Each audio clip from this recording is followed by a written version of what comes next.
April 17, 1945. The air above a field hospital in Bad Kreuznach, near the Rhine, smells of disinfectant and damp wool. Rain taps softly against canvas stretched over wooden frames. Inside the makeshift ward, 37 German nurses move between rows of wounded men boys, really whose faces are pale beneath layers of grime and fatigue. The women's hands are raw from lye soap. Their aprons, once white, are now the color of rust and mud. Outside, the rumble of truck engines signals the arrival of something unfamiliar. The war for these women has been a procession of retreats, shortages, and silences. They do not expect gifts. They do not expect kindness. They expect orders, occupation, and the cold arithmetic of defeat. When the American soldiers step through the tent flaps, they bring with them something the nurses have not seen in years: abundance. Not just food or medicine, though those come too, but small glass bottles wrapped in paper, each one containing a liquid that catches the gray light filtering through the canvas. Perfume, French perfume. Chanel No. 5. L'Oreille Bleu. Joy. The nurses stare. One woman, her hair pinned beneath a kerchief stiff with old starch, reaches out as if the bottle might vanish. Her fingers tremble. She unscrews the cap, and the scent jasmine, rose, sandalwood fills the tent like a memory of a world that no longer exists. For a moment, the war pauses. The ideology that told these women they were superior, that their sacrifices were noble, that their enemies were barbaric, fractures in the presence of this small, absurd generosity. This moment, repeated in dozens of field hospitals, prison camps, and liberated towns across Germany in the spring of 1945, was not an accident. It was the result of a deliberate collision between two worldviews, one built on scarcity, discipline, and mythic destiny, the other on abundance, pragmatism, and a belief that even in war, humanity could be preserved through small acts of decency. The perfume was not just perfume. It was a message, written in scent and glass, about what kind of country America believed itself to be. To understand why a bottle of perfume could stun a German nurse into silence, one must first understand what she had been taught to expect. From the moment the Wehrmacht rolled into Poland in September 1939, German women on the home front were told that their enemy first, the French and British, then the Soviets, and finally the Americans, represented moral and material decay. Nazi propaganda painted the Allies, and especially the Americans, as degenerate, ruled by Jews and Negroes, incapable of discipline or sacrifice. When Heinrich Himmler spoke to SS officers about the coming invasion, he warned them that American soldiers were mongrels who would loot, rape, and destroy. German nurses, many of whom had trained under the auspices of the Nazi Party's healthcare apparatus, absorbed these lessons. They were told they served a superior civilization. They were told their enemies were subhuman. And yet, by April 1945, that civilization lay in ruins. The nurses who moved through the field hospitals of the collapsing Reich had witnessed the unraveling firsthand. Food rations, once meager, had become non-existent. Soap was a luxury. Bandages were washed and reused until they disintegrated. The wounded soldiers they tended were no longer the blonde gods of Leni Riefenstahl's films, but gaunt, lice-ridden boys who whispered for their mothers in the night. The ideology that had promised them glory had delivered only hunger and ash. When the Americans arrived, the nurses expected violence. They expected punishment. They did not expect perfume. The American soldiers who distributed those bottles were, in many cases, ordinary men farm boys from Iowa, mechanics from Detroit, clerks from Brooklyn. They had crossed an ocean and a continent to fight a war they barely understood, driven by a mixture of duty, fear, and a vague sense that they were stopping something monstrous. But they had also been raised in a country that, even in the depths of the Great Depression, possessed a material wealth that dwarfed anything Europe had known. They had grown up with electric lights, indoor plumbing, automobiles, and supermarkets stocked with goods from every corner of the globe. When they arrived in Europe, they brought that abundance with them. Not just tanks and bombers, but chocolate bars, cigarettes, nylon stockings, and yes, perfume. The perfume itself had a history. Much of it had been looted by the Germans during their occupation of France. When American forces liberated Paris in August 1944, they found warehouses filled with luxury goods the Nazis had intended to ship back to Germany or sell on the black market. perfume, that most frivolous and feminine of commodities, became a symbol of French resistance and German greed. American soldiers, with their pockets full of francs and their duffel bags light, bought bottles by the dozen. Some sent them home to sweethearts and wives. Others kept them as souvenirs, and some, in a gesture that would have baffled their commanders, gave them to the enemy. The decision to give perfume to German nurses was not ordered by any general or sanctioned by any policy. It emerged spontaneously from the strange intimacy of occupation, American medics and soldiers arriving at field hospitals to treat wounded prisoners or coordinate the care of displaced persons, found themselves face to face with women who looked like their mothers or sisters. These were not the fanatics of the SS or the bureaucrats who had run the camps. They were exhausted, frightened civilians who had been caught in the machinery of a regime they may or may not have believed in. The Americans, for all their training in combat, had not been trained to hate on a personal level. They had been trained to shoot at uniforms, not faces. When they saw the nurses' raw hands and hollow eyes, something in them recoiled from the official narrative of collective guilt. They reached into their packs and pulled out the bottles. The nurses' reactions were recorded in letters, diaries, and post-war interviews. One woman, a 32-year-old named Greta Hoffman, wrote in her diary, "I thought they would treat us like animals. Instead, they treated us like women." Another, Anna Schultz, recalled in a 1982 interview, "When the soldier handed me the perfume, I didn't know what to do. I hadn't seen perfume in 4 years. I thought it was a trick, that he would take it back and laugh. But he just smiled and walked away. I cried for an hour." A third nurse, whose name was lost to history, was quoted in a 1947 Red Cross report. "It was the first time I realized that maybe we had been lied to. If these were the barbarians we had been warned about, then what did that make us?" The perfume became a symbol not just of abundance, but of a different kind of power. The Nazi regime had built its legitimacy on the promise of strength through sacrifice. Germans were told to endure hardship because hardship forged character. Butter was less important than guns. Comfort was bourgeois decadence. Victory would come to those who could suffer the longest. But here were the Americans who had won the war while still producing enough perfume to give it away. They had not sacrificed their humanity to achieve victory. They had, in fact, preserved it. The perfume whispered a dangerous idea, that abundance and decency were not incompatible, that a society could be both strong and kind. This was not the first time American abundance had shocked the Axis powers. When German soldiers captured American positions in North Africa and later in France, they were stunned by what they found. One Wehrmacht soldier, riding home in 1943, described raiding an American supply depot. "They have everything. Canned fruit, chocolate, cigarettes, even ice cream. Ice cream.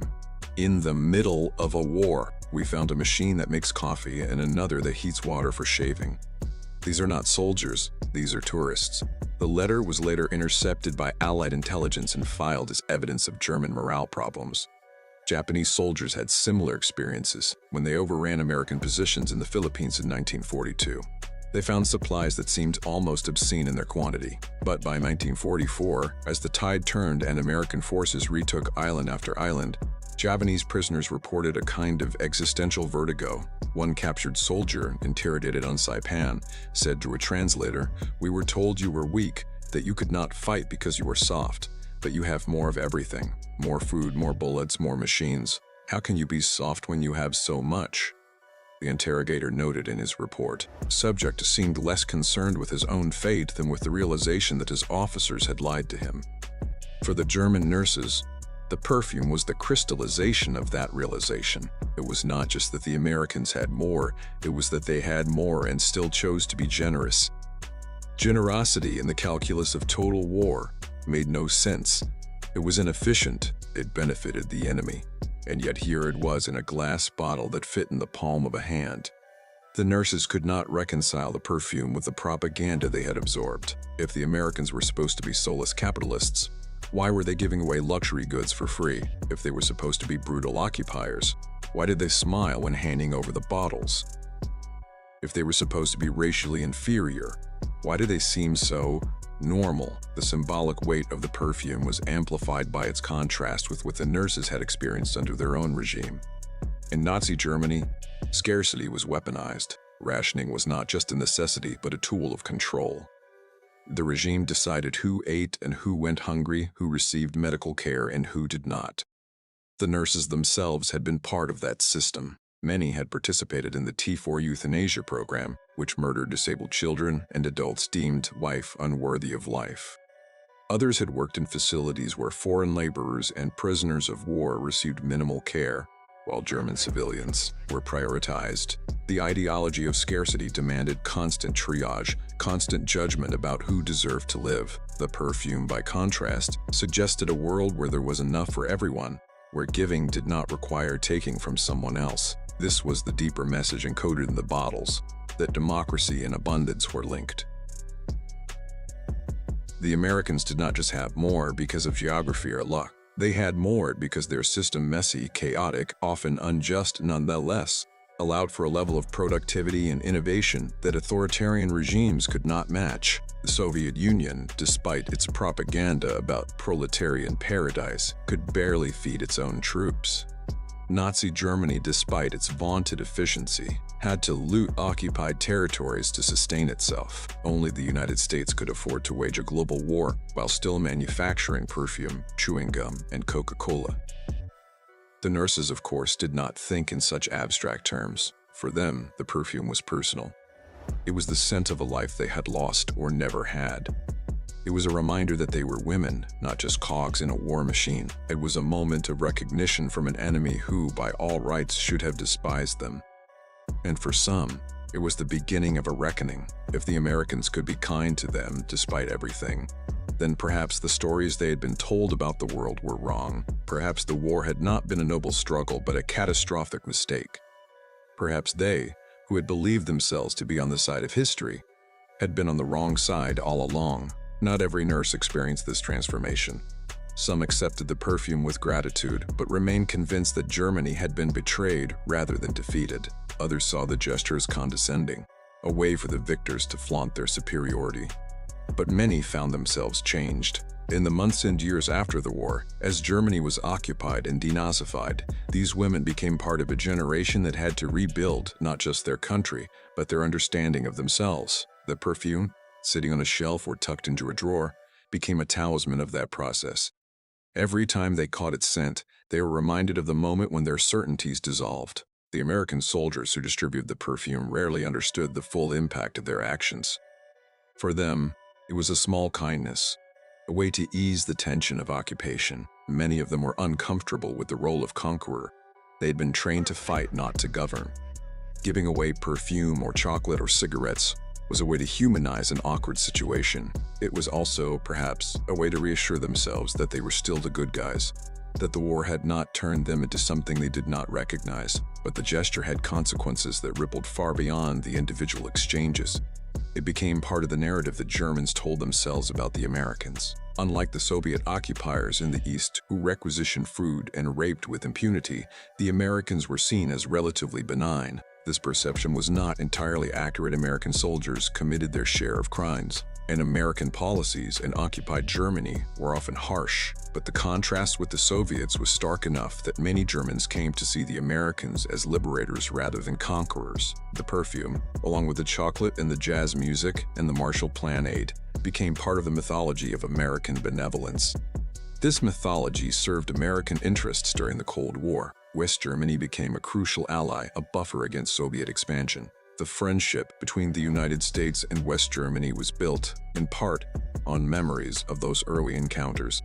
The soldiers who shared their rations, the medics who treated German wounded, the officers who tried to be fair. The perfume, in this sense, was a small but significant investment in a geopolitical relationship that would define the second half of the 20th century. But to reduce the perfume to propaganda would be to miss its deeper significance. The bottles represented a genuine collision between two philosophies of power. Nazi Germany had believed that greatness came from will, from the ability to impose order on chaos through force and sacrifice. The United States, for all its flaws, operated on a different premise, that greatness came from freedom, from allowing people to pursue their own happiness and trusting that the aggregate of those pursuits would generate prosperity. The perfume was evidence that the American model, at least in terms of material production, had won. But it also suggested that prosperity and decency were not mutually exclusive, that a country could be powerful without being cruel. The nurses who received the perfume carried this lesson with them for the rest of their lives. In interviews conducted decades later, many of them still remembered the moment vividly. One woman, speaking in 1995 on the 50th anniversary of the war's end, said, "I had been taught to hate the Americans. But when that soldier gave me the perfume, I couldn't hate him. He was just a boy far from home, trying to do the right thing. It made me realize that maybe the enemy was not who I thought it was." Another, interviewed in 2005, said, "The perfume was like a message in a bottle. It said, you are still a person, you still matter. After everything I had seen, everything I had done, I needed to hear that." The symbolism of perfume, ephemeral, feminine, luxurious, was particularly potent in the context of war. War is the realm of the masculine, the brutal, the necessary. Perfume is the opposite, unnecessary, delicate, beautiful. To give perfume to an enemy nurse was to insist that even in the aftermath of total war, there was still room for beauty. It was a refusal to let the war define everything. It was a claim that civilization had survived, that the things worth fighting for, art, love, kindness, still existed. This claim was not universally accepted. Some American officers were furious when they learned that their men were fraternizing with German women. Non-fraternization orders were issued and then ignored. Some military police tried to confiscate the perfume and other gifts, arguing that they were undermining discipline. But the soldiers kept giving, and the women kept receiving, and the official policies slowly adapted to the reality on the ground. By the end of 1945, non-fraternization had been quietly abandoned. The perfume had won. The story of the perfume also intersects with the larger story of women in war. The German nurses were not passive victims. Many of them had been enthusiastic supporters of the Nazi regime. Some had joined the party. Others had turned a blind eye to atrocities or actively participated in them. The American soldiers who gave them perfume were not necessarily absolving them of guilt, but they were recognizing their humanity, insisting that even those who had been complicit in evil were still capable of change. This recognition was controversial then and remains so now. How much forgiveness did the defeated deserve? How much generosity is too much? These questions haunted post-war Germany. The Nuremberg trials held the Nazi leadership accountable. But millions of ordinary Germans who had supported or enabled the regime escaped punishment. The perfume, in a sense, was part of that escape. It allowed both the Americans and the Germans to imagine a future in which they could coexist, in which the past could be acknowledged but not dwelt upon. This was both a strength and a weakness of the American approach to occupation. It allowed for reconciliation and rebuilding, but it also allowed for amnesia. Yet the perfume also carried a warning. It reminded the Germans that their worldview had been catastrophically wrong. The scarcity and discipline that the Nazis had glorified had led not to strength but to ruin. The abundance and freedom that they had been taught to despise had proven to be the basis of real power. The perfume was a gentle rebuke, a reminder that the future belonged to those who could produce and share, not those who could only conquer and hoard. This lesson resonated far beyond Germany. Throughout the Cold War, the United States used its material abundance as a weapon in the ideological struggle against communism. The Marshall Plan, which rebuilt Western Europe, was an extension of the logic of the perfume, that generosity could be strategic, that helping others could serve American interests. The Berlin airlift, which kept West Berlin supplied during the Soviet blockade, was another example. Even the consumer goods that flooded into Western Europe, Coca-Cola, Blue Jeans, rock and roll, were part of the same strategy. They demonstrated that capitalism, whatever its flaws, could deliver the goods. The German nurses who received perfume in 1945 lived through all of this.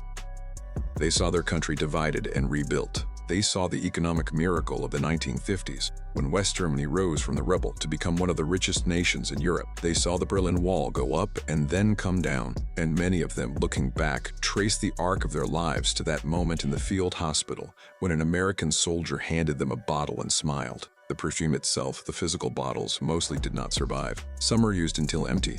Others were broken during the chaos of post-war displacement. A few were kept as mementos and eventually donated to museums or passed down to children and grandchildren. In these cases, the bottles became relics, tangible links to a moment when history pivoted. Museum curators interviewing the donors often noted a common theme. The perfume had made the war feel, for the first time, like something other than an abstraction. It had made the enemy feel human. This humanization was not complete or universal. Plenty of Germans remained bitter about their defeat, and plenty of Americans remained contemptuous of the Germans. But the perfume represented a possibility, a path not taken in earlier wars. After World War I, the Treaty of Versailles had imposed harsh penalties on Germany, breeding resentment and setting the stage for Hitler's rise. After World War II, the Allies chose a different approach. They punished the leaders but invested in the people. The perfume was a microcosm of that choice. It is worth noting that this generosity was selective.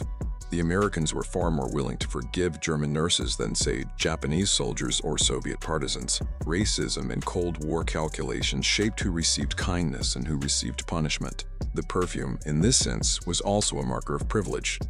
The privilege of being European, of being female, of being seen as redeemable.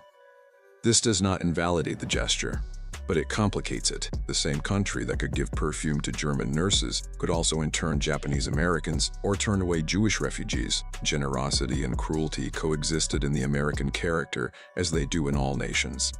But within its limited context, the perfume achieved something remarkable. It broke the cycle of dehumanization that war demands. Soldiers are trained to see the enemy as less than human because killing humans is hard. The perfume, by treating the enemy as fully human, implicitly rejected that training.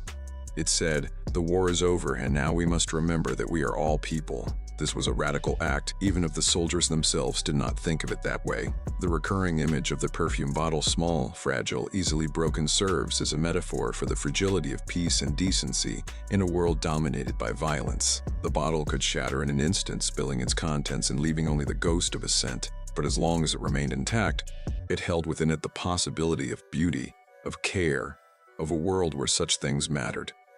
The nurses who clutched those bottles understood this implicitly. They had lived through years of ugliness and wanted desperately to believe that beauty was still possible. In the decades after the war, some of those nurses became advocates for peace and reconciliation. They spoke at schools and community centers, telling their stories to younger generations. They did not hide their involvement in the Nazi regime, but they also did not dwell on it. Instead, they focused on the moment of transformation, the moment when they realized that the enemy was not a monster, but a human being. They held up the perfume as proof that even in the darkest times, kindness was possible. Others remained silent. The shame of having supported a genocidal regime was too great. They buried the perfume in the back of a closet and tried to forget. But the scent, faint but persistent, remained. Every so often, moving boxes or cleaning out a drawer, they would catch a whiff of jasmine or rose, and the memories would flood back. The American soldier with his easy smile, the tent smelling of disinfectant and rain. The moment when the world they thought they knew fell apart. The perfume also became a motif in literature and film. German authors, grappling with the legacy of the war, used it as a symbol of American generosity and German guilt. In Günter Grass's The Tin Drum, a minor character receives perfume from an American soldier and obsesses over it, unable to use it because doing so would mean accepting that the war is truly over. In films like Die Brücke and Deutschland im Jahr Null, similar scenes appear, moments of unexpected kindness that throw the characters' ideologies into disarray. The perfume became a shorthand for the moral complexity of occupation, for the idea that the victors were not purely good and the vanquished not purely evil. American writers and filmmakers were less interested in the perfume, perhaps because it did not fit neatly into their narratives of unambiguous triumph. The perfume suggested that the war had been won not just through superior firepower, but through superior values, and that those values included compassion for the defeated. This was a less heroic story than the one told in films like The Longest Day or Patton, where the focus was on battlefield glory. But it was, in some ways, a more important story, because it spoke to what came after the fighting stopped. The Cold War gave the perfume a new significance. As West Germany became an ally and East Germany fell behind the Iron Curtain, the contrast between the two Germanys was stark. West Germans, with their Marshall Plan aid and their integration into the Western economy, prospered. East Germans under Soviet occupation suffered through decades of scarcity and repression. The perfume, in this context, became a symbol of the road not taken. What if the Americans had been vindictive rather than generous? What if they had treated all of Germany the way the Soviets treated the East? The perfume suggested that generosity had been not just morally right, but strategically wise. This argument was not without its critics. Some historians pointed out that American generosity was self-interested, designed to create a bulwark against communism rather than to heal the wounds of war. Others noted that the generosity extended to Germans was denied to others, particularly in the Third World, where American interventions were often brutal. The perfume, they argued, was a kind of propaganda, a way to obscure the harsher realities of American power. These critiques had merit, but they did not change the fact that, for the nurses who received the perfume, the gesture mattered. It changed how they saw the world and how they saw themselves. By the time the Cold War ended and Germany reunified, the generation of nurses who had received perfume in 1945 was aging. Many had passed away, but their children and grandchildren carried the story forward. In the 1990s and 2000s, as Germany grappled with its Nazi past through education and memorialization, the story of the perfume became part of the broader narrative of confronting history. It was a reminder that redemption was possible, that people who had been complicit in evil could change, that the future did not have to be defined by the past. The perfume also entered the realm of memory and nostalgia.